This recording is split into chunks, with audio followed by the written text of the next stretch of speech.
मोदी जी सारे पब्लिक के मन में बैठे हुए हैं। मुद्दा कुछ भी हो, वोट मोदी जी को ही जाएगा। आप हमको एक विकल्प बता दीजिए भारत में, मोदी का एक विकल्प बता दीजिए, हम मान जाएंगे। तो यहाँ 6-6 घंटे बिजली नहीं रहती थी, अब अंडरग्राउंड वायरिंग हो गई है, 24 घंटे बिजली मिल रही है। पुराने लोग हैं, उनसे भी आप बातचीत करेंगे तो एक चीज़ वो तो एकदम, चाहे वो पक्ष के हों चाहे विपक्ष के हों, बनारस में बहुत काम हुआ है, इसमें दो राय नहीं है। नहीं, विकास अभी हो रहा है। 2014 से पहले चीज़ें जो अस्त व्यस्त थी। नमस्ते, मेरा नाम रागिब है और अपनी चुनावी पड़ताल को लेकर इस वक्त हम बनारस में हैं। बनारस की अलग अलग गलियों में घूम रहे हैं। इस वक्त जहां पर हम मौजूद हैं ये चाय की दुकान है और मैं आपको बता दूं ये बनारस की बहुत ज़्यादा फेमस चाय की दुकान है। अब आप सोच रहे होंगे ये ऐसा किस लिए, ऐसा क्यों और किस लिए ये ज़्यादा फेमस दुकान है बनारस की, क्योंकि यहाँ पर 2022 में मोदी जी ने चाय पिया था। पप्पू चाय वाले के नाम से ये जगह फेमस है और आप देख सकते हैं यहाँ पर मोदी जी की जो है वो तस्वीर भी लगी हुई है जब वो यहाँ आए थे, यहाँ पर चाय पिए थे। बहरहाल ये भोई मोदी जी के बाद मोदी जी का संसदीय क्षेत्र है बनारस अभी, और इस वक्त हमारे साथ यहाँ पर कुछ लोग भी हैं इस पप्पू चाय वाले के पास, जो लोग बताएंगे कि आखिर बनारस की राजनीति और देश की राजनीति, इन दोनों विषयों पर हम बात करेंगे यहाँ पर के लोगों से। तो चलिए सीधा जो है आम जनता बनारस की उनके बीच में चलते हैं और बात करते हैं। सर, क्या नाम है आपका? मेरा नाम प्रभाकर आचार्य हुआ। मैं सेंट्रल बैंक ऑफ इंडिया के चीफ मैनेजर पद से रिटायर्ड हूँ। बनारस में रहता हूँ। बनारस में यहीं काम करते किया? यहीं करते, जी जी जी। अच्छा, मोदी जी जब आए थे 2022 में तो आप थे यहाँ? हाँ हाँ, परिवर्तन दिख रहा है। देखिए, आम जनता को जो है ना परिवर्तन दिख रहा है। हम लोग वो बनारस में जब थे भाजपा के शासन से पहले, यहाँ 6 घंटा जो है रजिस्टर्ड बिजली कटौती होती थी। 6 घंटा, 9 बजे से 3 बजे तक बिजली नहीं रहती थी। जब हम लोग ट्रेन में यात्रा करते थे तो पूरा प्लेटफॉर्म के नीचे गंदगी भरा रहता था। किसी भी ट्रेन में कोई बायो टॉयलेट नहीं था। आज सारे ट्रेन में बायो टॉयलेट लगे हुए हैं। सारे ट्रेनों की सफाई हो रही है। सारे ट्रेन में आप स्लीपर में जाएं, चाहे AC 3 में जाएं, AC 2 में जाएं, सफाई कर्मी लगे रहते हैं। आपके सीट के आगे पोछा लगाते हैं, सफाई होती है। तो ये परिवर्तन तो आम जनता को दिख रहा है। राजनीतिक रूप से चाहे कुछ भी हो, आम जनता को लाभ हुआ है सीधी सी। बनारस के अंदर, बनारस के अंदर नहीं, पूरे इंडिया के अंदर, पूरे हिंदुस्तान के अंदर। बनारस के बारे में कुछ बताइए ना आप, क्या था 2014 से पहले, अभी क्या है? बनारस में पहले आप यहाँ चले जाइए, रविदास गेट या नमो घाट बना है। वहाँ पर पहले मोदी जी के पहले 2014 के पहले भैंस लोटा करता था। उसको बोलते थे भैंसा घाट। भैंसा घाट के नाम से वो जाना जाता था, जो कि आज नमो घाट के नाम से जाता है। आप यदि जाएंगे वहाँ तो बिना 2 घंटा बिताए नहीं आएंगे। आम पब्लिक जाती है तो बिना 2 घंटा बिताए नहीं आती है। अच्छा, आने वाला जो लोकसभा चुनाव है वो किन मुद्दों पर रहेगा? आपका वोट किन मुद्दों पर रहेगा, किन मुद्दों पर आधारित रहेगा? कि मोदी जी सारे के मन में बैठे हुए हैं। मोदी जी सारे पब्लिक के मन में बैठे हुए हैं। मुद्दा कुछ भी हो, वोट मोदी जी को ही जाएगा। अब सबसे आसान क्या होता है विपक्षियों के लिए, चाहे कोई भी सरकार हो, विपक्षियों के लिए सबसे बड़ा मुद्दा ये होता है, बोल दो महंगाई है, बेरोजगारी है। महंगाई बेरोजगारी किसके शासन में नहीं रहती है? आप विपक्ष में हैं तो आप बस सिंपली माइक उठाइए, कह दीजिए कि महंगाई है, बेरोजगारी है। ये तो इंडिया का यूनिवर्सल ट्रूथ है, ये तो रहेगा ही, चाहे किसी की सरकार आ जाए। आप बताइए। मोदी जी ने कहा था ना हम 2 करोड़ रोजगार देंगे। 2 करोड़ रोजगार देंगे, 2 करोड़ नौकरी की बात नहीं की थी उन्होंने। हम लोग उसको डिफाइन करते हैं 2 करोड़ सरकारी नौकरी देंगे, कभी उन्होंने ऐसा नहीं कहा। आज आप पता कर लीजिए, 8 करोड़ लोगों को मुद्रा लोन दिया गया है। तो ये मुद्रा लोन के बारे में, रोजगार की बात आती तो बिहार बड़ा आगे, इस बिहार के बारे में बड़ा बात किया जाता है। तेजस्वी यादव के ऊपर कि 35 लाख यादव क्या अपने घर से नौकरी दे दिए क्या? तेजस्वी यादव घर से नौकरी? तो जब वहाँ की सरकार कर सकती है तो देश भर में क्यों नहीं? सरकार का उद्देश्य नौकरी देना हो सकता है, लेकिन सरकार का उद्देश्य शिक्षा में सुधार होना चाहिए। सरकार ने जो टीचर की नौकरी दी वो प्रशंसा के पात्र रहे, चाहे तेजस्वी जी रहें चाहे नीतीश जी रहें, लेकिन उनका उद्देश्य ये होना चाहिए था कि शिक्षा में सुधार कैसे हो। आज आप वहाँ BPSC से जो शिक्षक क्वालिफाई किए हैं, आप पत्रकार हैं, आप जाकर क्वालिटी क्या है? उनका उद्देश्य नौकरी प्राप्त करना था, शिक्षा में सुधार लाना था। ये जरा जाकर के चेक करें। चलिए, दोनों चीज़ करना था। बहरहाल 2024 का जो लोकसभा चुनाव है तो बीजेपी पर ये इल्ज़ाम लगता आ रहा है, लगातार विपक्षी जो गठबंधन बनाया गया है उससे ये कहा जा रहा है कि ये जो लड़ाई है, ये जो चुनाव है, ये लोकतंत्र को बचाने का चुनाव है, क्योंकि डेमोक्रेसी आज के वक्त जो है खतरे में है। आज हम यहाँ पर से कोई कप चुरा लें, कुछ चुरा करके भाग रहे हों और कोई पकड़ ले हमको, तो हम कहेंगे लोकतंत्र की हत्या हो गई। लोकतंत्र की हत्या थोड़ी ना हुई। लोकतंत्र जब आपका न्यायालय आपको जमानत नहीं दे रहा है, सर्वोच्च न्यायालय आपको जमानत मनीष सिसोदिया को नहीं दे रहा है, तो इसमें लोकतंत्र की हत्या कहाँ से? संजय सिंह को तो मिल गया। संजय सिंह को मिल गया तो ये कोर्ट नहीं कर सकते ना आप। संजय सिंह भी 6 महीना बंद रहे ना। जो लोग भाजपा में शामिल हो जाते हैं उस पर क्या बोले? भाजपा तो जो लोग पहले कांग्रेस में थे, इसका मतलब भ्रष्ट थे आप कह रहे हैं? नहीं, जिनके ऊपर भ्रष्टाचार का आरोप था वो लोग अगर भाजपा में शामिल हो जाते हैं तो उनके ऊपर कार्रवाई क्यों? कह रहे हैं कि जब तक वो शामिल थे वहाँ भ्रष्टाचारी थे, जब तक उसमें भ्रष्टाचार का आरोप, देखिए हम कोई नहीं होते कि उस पर क्या कहते हैं आरोप सिद्ध करने वाले। हम बता रहे हैं कि उनके ऊपर आरोप था। अगर अजीत पवार के ऊपर 70,000 करोड़ का आरोप था, मोदी जी ने खुद मंच से कहा था, और जब वो बीजेपी में जाते हैं वो मस्त जिंदगी। मोदी जी कहाँ कह रहे हैं कि हमने उनको क्लीन चिट दे दिया? वो तो कह रहे हैं कार्रवाई हो रही है, कार्रवाई न्यायालय करेगा, कार्रवाई ईडी करेगा, मोदी जी थोड़े ना करेंगे। एक ही व्यू है, जो वो कह रहे हैं वही हमारा भी व्यू है। हमारा भी व्यू है। और सबसे मेन चीज़ है, आप लाख तर्क दीजिए, आप हमको एक विकल्प बता दीजिए भारत में, मोदी का एक विकल्प बता दीजिए, हम मान जाएंगे आपकी बात। देखिए हमारा काम तो सवाल पूछना है ना, अगर आप जवाब अच्छे से देते तो चलिए, हम तो चुनाव के ऊपर बात यही कह रहे हैं कि भारत में कोई विकल्प आपको दिख रहा है? आप कह रहे हैं जो भी कर रहे हैं मोदी जी, हो सकता है अगर 10 काम करेंगे तो एक गलत भी करेंगे, मतलब पब्लिक पर्सपेक्टिव से, लेकिन कोई विकल्प है क्या भारत में? आपके हिसाब से कोई भी विकल्प नहीं है। दूसरी तरफ गठबंधन जो है वो ये कह रहा है कि हम जो है भाजपा को हरा देंगे, और दूसरी तरफ ये लोकतंत्र के बचाने की राय है। लोकतंत्र कहाँ खतरे में? लड़ाई है लोकतंत्र की। क्या मतलब डेमोक्रेसी? देखिए आप आम जनता हैं, है ना? सुनिए, हम अपने मतलब निजी स्वार्थ के लिए ये कह दें कि लोकतंत्र खतरे में है। कैसे लोकतंत्र खतरे में है, जरा बताइए हमको, समझाइए तो हम समझें। लोकतंत्र इल्ज़ाम चुनाव नहीं हो रहा है। जितने बार कांग्रेस ने कितने बार संशोधन किया और कितने बार राष्ट्रपति शासन लगाया विभिन्न स्टेट में, आज तक कोई एक स्टेट में लगाया है बीजेपी 10 साल में? खतरे में अब है, पहले खतरे में नहीं था। ये सब सहज जो है तर्क दिया जाता है। और हमारे देश में अभी भी चूँकि लिटरेसी कम है, इसलिए लोगों को जो समझा पाए समझा ले, लेकिन कोई मोदी का विकल्प नहीं है, इसलिए निश्चिंत रहिए। 400 पार, अब की बार 400 पार। जी सर, आपका क्या नाम हुआ? जी मेरा नाम भास्कर चटर्जी है। आप बिल्कुल सहमति रख रहे हैं आप? बिल्कुल इन लोग से सहमति रहती है। बनारस से मोदी जी 10 लाख से। चलिए, अजय राय के बारे में कुछ बोलेंगे? अजय राय के सर, अजय राय के बारे में कहा जा रहा है कि लोग खुद बीजेपी में थे, जब टिकट नहीं मिला बीजेपी में तो शामिल हो गए। क्या उनके बारे में क्या बोलना है? जी सर, आप बताइए जी कितना सहमत हैं आप? बिल्कुल सहमत है उन लोग के बातों से। कैसा चल रहा है मोदी जी के 10 साल के कार्यकाल को अगर देखा जाए तो क्या लग रहा है, मतलब कितने नंबर देंगे आप? 10 में 10। क्यों लग रहा है? बिल्कुल, यहाँ पे जो पावर की सप्लाई की स्थिति थी, मैं अगर लोकल इश्यूज़ की बात करूँ, मुझे लोकल इशू की ही बात करिए। अगर मुझे क्या मिला अगर आप पूछेंगे तो यहाँ 6-6 घंटे बिजली नहीं रहती थी। अब अंडरग्राउंड वायरिंग हो गई है, 24 घंटे बिजली मिल रही है, हर महीने रीडिंग होती है, एक्चुअल रीडिंग होती है, पानी की सप्लाई बेहतर हो गई, सफाई 2-2 बार हो रही है, घर से कूड़ा का उठान हो रहा है, ट्रैफिक व्यवस्था में पहले रोड लाइट्स यहाँ पे नहीं थी, ट्रैफिक लाइट्स नहीं थी, अभी आ गए, सब लोग उसको फॉलो कर रहे हैं। और क्या चाहिए? चलिए हम मान लें कि आप कह रहे हैं कि प्रधानमंत्री को उन्हीं के आने के बाद से ये सारी चीज़ें हो रही हैं, देश की, भारत की बात कर रहे हैं, तो आप चाह रहे हैं कि मोदी सरकार वापस आए तीसरे टर्म में भी, तो क्या क्या इस बार आप चाह रहे हैं कि सरकार जो है काम करे लोगों के हित में? क्योंकि एक तरफ जो है विपक्ष ये कह रहा है कि डेमोक्रेसी को बचाने की लड़ाई है, नहीं तो डेमोक्रेसी ये ख़त्म हो जाएगी आने वाले 2029 तक, ठीक है। और दूसरा उनका ये कहना है कि एक तो वन नेशन वन इलेक्शन जो लाया जा रहा है, ये सारी जो प्रक्रिया है वो कहीं ना कहीं लोकतंत्र की हत्या करने के लिए ये सारी चीज़ें की जा रही है। ये लोकतंत्र की हत्या से मैं हमको लगता है पिछले 5 साल से सुन रहे हैं, तो अब तो 13 भी हो गई, बरसी भी हो गई होगी लोकतंत्र की, अगर उनके हिसाब से चले। लोकतंत्र की हत्या तो इनकी रोज़ हो रही है। लोकतंत्र मतलब उनका जो अपना हित है वो मर जा रहा है, तो उसी की हत्या वो मान रहे। हम लोग बोल नहीं रहे हैं, आप किसी भी मतलब विपक्ष के उनके भी बारे में लोग बोल ही रहे हैं ना। उनको बोलने पे कितने आपके यूट्यूबर्स हैं, कितने पत्रकार हैं, रात दिन उनको गाली दे रहे हैं, तो क्या हो रहा है? उनको जेल में भर दिया जा रहा है। कहाँ लोकतंत्र की हत्या हो जा रही है, हमको बताइए।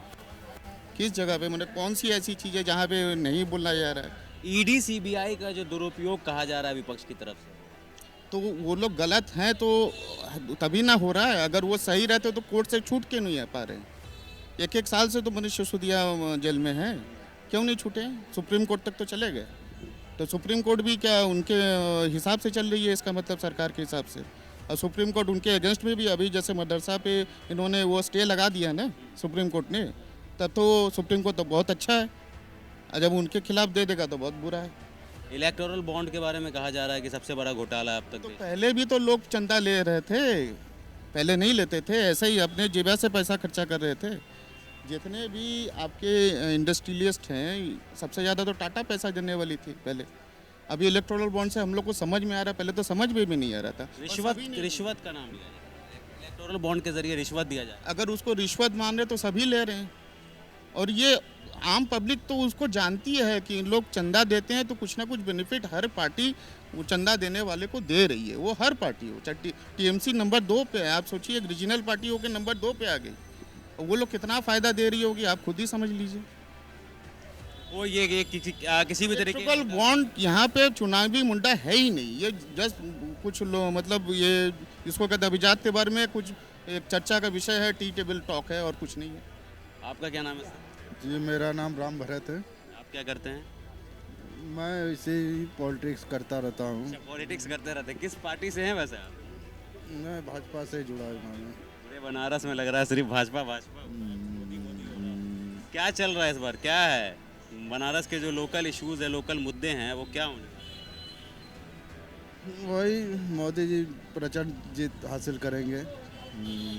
अजय राय के बारे में, वो भी तो लोकल नहीं, यहाँ से कोई मोदी जी के सिवा कोई नहीं। आप किस तरीके की राजनीति करते हैं? मतलब किस तरीके की आप, मतलब भाजपा के कार्यकर्ता हैं या किसी पद पे हैं? जी कार्यकर्ता है पुरजोर कोशिश करिएगा इस बार मोदी जी को जिताने की। जी। मेरा वही प्रयास है और सबसे मैं ऐसे ही करता हूँ। सर आपका क्या नाम हुआ सर? मेरा नाम सर आलोक भट्टाचार्य है। आप लोग बंगाल से? नहीं सर, मैं तो ये 80 में ही रहता हूँ। 80 में, बिल्कुल बिल्कुल बिल्कुल। आप सबका पॉइंट सबका सेम है, देखिए इत्तेफाक रखते हैं। वर्तमान की जो परिस्थितियां हैं वो तो सबके सामने हैं, चाहे वो इलेक्ट्रॉनिक मीडिया के माध्यम से हो, चाहे वो आम जनता के मुंह से हो, या विदेशी न्यूज़ चैनल से, किसी जगह से आप टटोलिएगा तो एक चीज़ तो समझ में आ रहा है कि देश में परिस्थितियां कुछ बदली हुई है। पिछले 10 सालों में हम लोग अपने आँख के सामने बहुत सारा परिवर्तन देखें, ऐसा नहीं है। और रही डेवलपमेंट की बात, खासकर बनारस में तो बहुत सारा, ये तो आप लोग भी घूम रहे हैं, गली गली में देख रहे होंगे कि साफ़ सफाई के विषय पर बहुत ज़्यादा ध्यान दिया जा रहा है। घाटों की परिस्थितियाँ देखेंगे तो पहले से बहुत ज़्यादा बेहतर हुआ है। और सब कुछ छोड़ दीजिए, बाबा धाम बन जाने से पहले आज सुबह मेरी एक सज्जन से बात हुई, वो कहें कि इतनी भीड़ है, प्रतिदिन 4 लाख 5 लाख दर्शनार्थी आ रहे हैं। ये अब इसको आप किसी नज़रिया से कहिए, ये बनारस की जनता के लिए बहुत ही गर्व का। मतलब मान लें कि बनारस से जो है मोदी जी को जीत मिल रही। बनारस के जो लोग रह रहे हैं, जो पुराने लोग हैं, उनसे भी आप बातचीत करेंगे तो एक चीज़, वो तो एकदम, चाहे वो पक्ष के हों चाहे विपक्ष के हों, बनारस में बहुत काम हुआ है, इसमें दो राय नहीं है। मोदी सरकार के आने के बाद बिल्कुल बिल्कुल बनारस में बहुत काम हुआ है, और भी बहुत सारा काम आपके सामने हो रहा है जो अभी कंप्लीट नहीं हुए हैं, जो हो जाएंगे, हो सकता है आने वाले 2 साल में। जैसे लाइट मेट्रो की बात चल रही है, हो रही है, उसकी काम तो शुरू भी हो गया। मतलब कुछ होगा ना, ऐसा तो नहीं है कि 10 साल में सारी सरकार जो वो बिल्कुल परफेक्ट तरीके से चलेगी। कुछ खामियां हर एक सरकार में होती है। तो तो बनारस के लोगों को क्या लग रहा है कि बनारस का कुछ काम जो अधूरा रह गया उसको पूरा करवाना हो? हाँ, यहाँ पे अभी भी सड़कें बहुत संकरी है, उसको चौड़ीकरण का काम है, और भी बहुत सारी चीज़ें हैं। कुछ इंडस्ट्री यहाँ पे हो जाए, जबकि काम भी चल रहा है, अमूल प्लांट का शायद आने वाला है, और भी कुछ इंडस्ट्रीज आ जाएं जिससे कि यहाँ का और भी रोजगार मिले लोगों को। मिल तो रहा ही है। ट्रैफिक व्यवस्था देखिए, यहाँ की सड़कें बहुत पुरानी, ये शहर है, सबसे पुराना शहर माना जाता है, तो यहाँ की सड़कें तो बहुत पतली हैं, और सड़कें तो यहाँ आबादी बढ़ने के कारण, इतने टूरिज़्म आने के कारण यहाँ ट्रैफिक व्यवस्था तो प्रॉब्लम कर ही रही है, वो तो दिख ही रहा है सबको। उसमें ये लोग प्रयास कर रहे हैं। अब तो जो मुझे सुनने में आया है कि चौड़ीकरण की बात हो रही है, यहाँ पे रिंग रोड बना दिया गया, कुछ ट्रैफिक जो शहर के अंदर से जाती थी वो अभी बाहर से ही निकल जा रही है। इससे बहुत सी सुविधाएं हैं और इनके प्रोजेक्ट्स हैं, जैसे इन्होंने कहा है कि वो रोपवे परियोजना आ रही है, उसको बनाया जाए। और पुराने होने के कारण जो मेट्रो जैसे आगरा में लग गया, लखनऊ में लग गया, यहाँ दिक्कतें आ रही हैं। अगर हो जाती तो बहुत बेहतर रहता। अच्छा, एक चीज़ बताइए, राम मंदिर बनने के बाद से एक नारा बहुत ज़्यादा बुलंद हुआ है कि राम मंदिर झांकी है, काशी मथुरा बाकी है। ज्ञानवापी का मुद्दा यहाँ पर जो है वो काफ़ी ज़्यादा सुर्खियों में रहा है, उसके बारे में क्या सोचते हैं? अब ये तो वहाँ पे मंदिर ही था, ये तो सर्वविदित है, ऐसा तो उसमें कोई विवाद ही नहीं है। अब जिस भी कारण से उन्होंने मस्जिद बनाया, मतलब औरंगजेब के कारण से, अब वो उसको जिद मान के बैठे हैं या उनका ईगो फैक्टर है कि भाई ये हम नहीं देंगे। नहीं तो विवाद वाली बात तो कुछ है ही नहीं, उसमें मंदिर है। अब उसको जो भी है वैधानिक तरीके से ही उसका कोई परिप्रेक्ष्य होगा, उसमें और तो कुछ कर नहीं सकते। बाकी मतलब किसी तरीके का हो हंगामा नहीं है? अभी कहाँ हो रहा है हंगामा? सब जो भी है बात न्यायालय में हो रही है, कहाँ हो हंगामा? कुछ भी नहीं हुआ है यहाँ पे। चलिए ठीक है, हम कुछ और लोगों से ही बात करते हैं। क्या नाम हुआ आप लोगों का? बनारस के ही हैं, अमित नाम है, बताइए। क्या बनारस का विकास जो है मोदी जी के जब सांसद यहाँ से हैं मोदी जी, तो विकास अभी ज़्यादा हो रहा है या 2014 से पहले ज़्यादा हो रहा है? नहीं, विकास अभी हो रहा है। 2014 से पहले चीज़ें जो अस्त व्यस्त थी और न सड़क चलने लायक थे, न कोई चीज़, सारी चीज़ें अव्यवस्था बहुत ज़्यादा थी यहाँ पे। और ये मोदी जी जब से आए हैं तब से बनारस का विकास बहुत ही तेज़ी से हो रहा है। आज घरों के आगे आपको कूड़े नहीं दिखेंगे, सारी चीज़ें व्यवस्थित दिखेंगी। और राजनीति में बहुत सारी चीज़ें हैं, किसी को कुछ चीज़ अच्छी लगती हैं, किसी को कोई चीज़ अच्छी नहीं लगती है, मगर हमें अपने देश, अपने काशी का विकास चाहिए और काशी के साथ साथ अपने पूरे देश का विकास चाहिए। मोदी जी द्वारा तो हो रहा है और इसी तरह होता रहा तो हमारा देश काफ़ी आगे बढ़ जाएगा।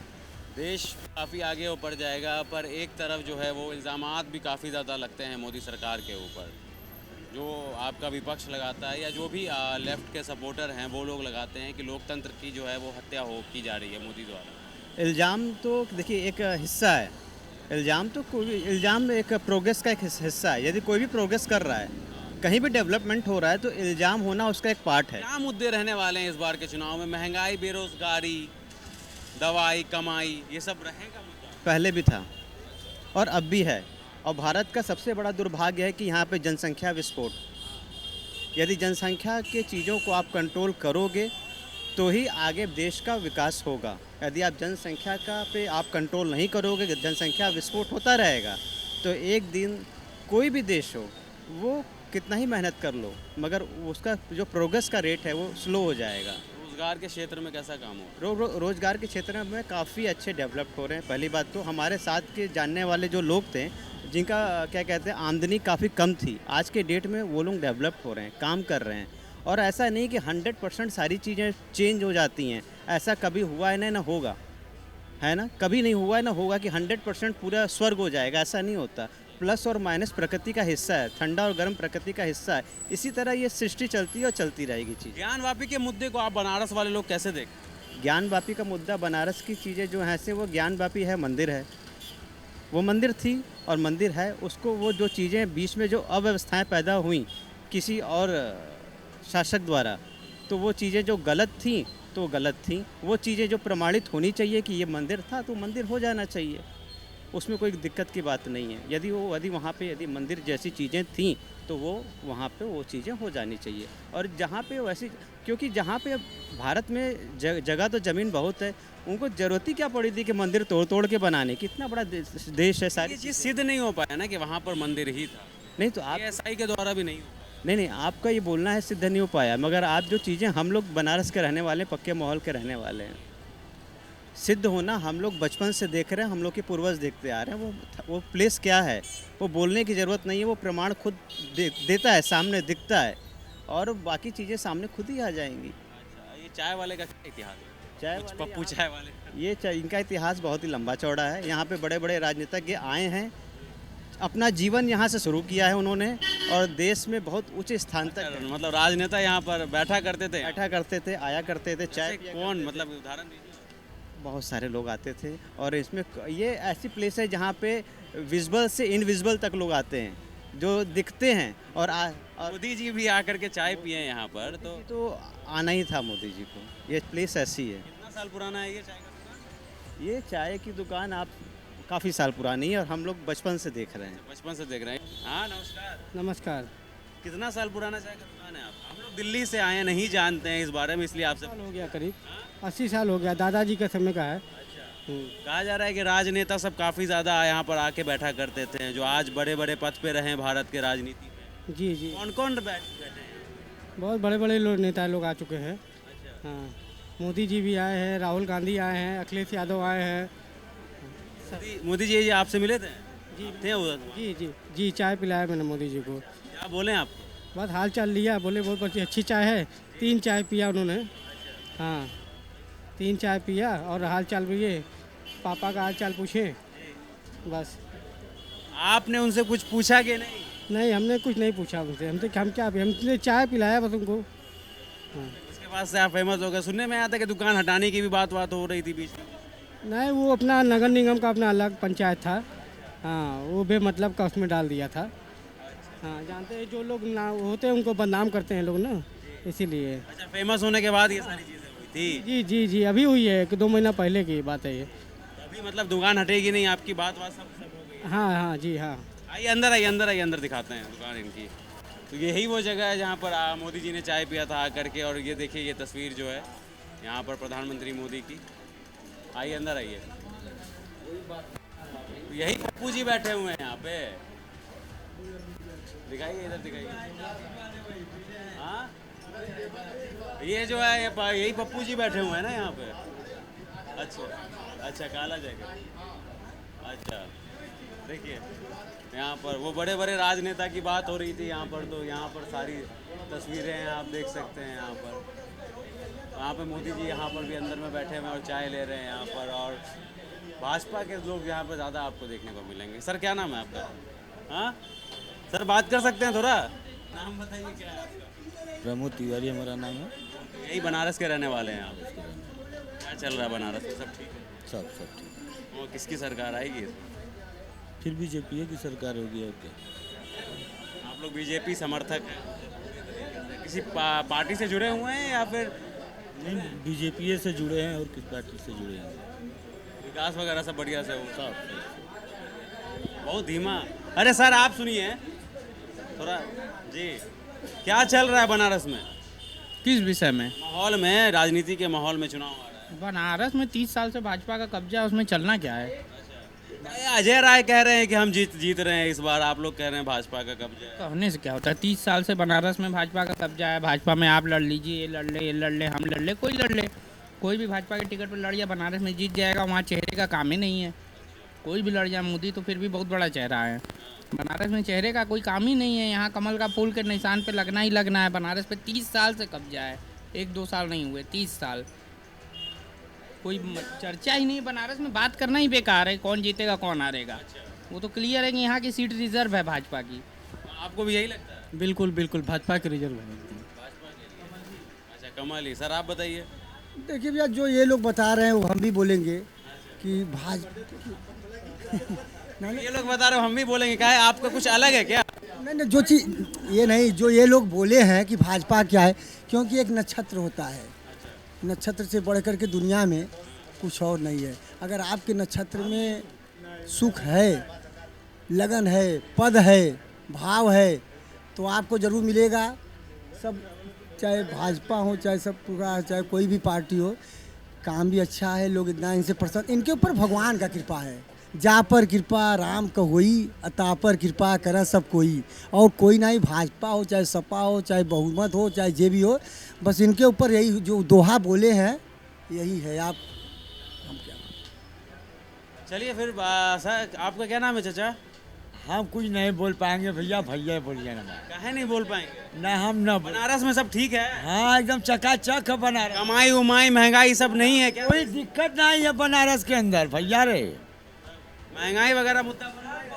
हाँ, महंगाई, बेरोजगारी, ये सब मुद्दा बन पाएगा आने वाले दिन? ज़रूर बनेगा। महंगाई बेरोजगारी, या जिस तरीके से महंगाई बढ़ी हुई है, लोगों को चूल्हा जलाने में लोगों का खुद चूल्हा जल जा रहा है, तो लोग ज़रूर सोचेंगे। इस बार 400 पार हो रहा है। देखिए, लोग तो बोलते हैं कि हम इंद्र बन जाएंगे, तो कोई इंद्र बन जाएगा क्या? ऐसा कुछ नहीं है। इस बार हमें लगता है कि पहले से पाए होंगे उससे कहीं घट ना जाए। हाँ, ओवर कॉन्फिडेंस कभी किसी को नहीं होना चाहिए। भगवान भी अपने आप को स्वयं भगवान कभी नहीं कहा है। क्या लग रहा है इस बार गठबंधन की सरकार जो है वो बनने जा रही है? क्या एक तरफ जो कहा जा रहा है गठबंधन की तरफ से कि ये लोकतंत्र को बचाने वाला इलेक्शन, इसके बाद कोई इलेक्शन नहीं होगा? नहीं, ऐसा नहीं है कि कई कांग्रेसी नेता इस पर कहने दीजिए, ऐसा नहीं होगा कि लोकतंत्र को वो सरकार है जिसने इंदिरा के उस इमरजेंसी के खिलाफ लड़े लोग थे, तो ये वाकई लोकतांत्रिक लोग हैं और ऐसा कोई खतरा नहीं मंडराएगा लोकतंत्र पे। वो तो उनके लोगों ने किया है कि इंदिरा जी ने इमरजेंसी लगा के कि चुनाव नहीं होगा, चीज़ें होंगी, तो वो उनको अपने गिरेबान में झांक के देखना चाहिए। इस पर बीजेपी की सरकार बनेगी? हाँ, बीजेपी की सरकार बनेगी, पर ये जो 400 पार ये संभव नहीं है। चलिए ठीक है, तो ये पप्पू चाय वाले के यहाँ पर हैं हम लोग, और यहाँ पर प्रधानमंत्री मोदी भी चाय पी करके गए हैं। बहरहाल यहाँ पर का जो राजनीति समीकरण हमको देखने को मिला है वो भाजपा के तरफ ज़्यादा है, भाजपा समर्थक लोग यहाँ पर ज़्यादा हैं और लगातार यही कह रहे हैं कि सरकार जो है वो बीजेपी की ही आएगी। बनारस की बात करें तो बनारस में कह रहे हैं कि प्रधानमंत्री मोदी के आने के बाद से काफ़ी ज़्यादा विकास देखने को मिला है। इससे पहले यहाँ पर कुछ भी नहीं हुआ करता था, जो चीज़ प्रधानमंत्री मोदी ने दिया है बनारस को। तो द न्यूज़ 15 लगातार आपको इलेक्शंस के संदर्भ में कवरेज दिखा रहा है, जगह जगह हम घूम रहे हैं, इसलिए जितना ज़्यादा से ज़्यादा हो सके द न्यूज़ 15 को देखें। कैमरामैन गौरव के साथ मैं रागिब, द न्यूज़ 15 के लिए शुक्रिया।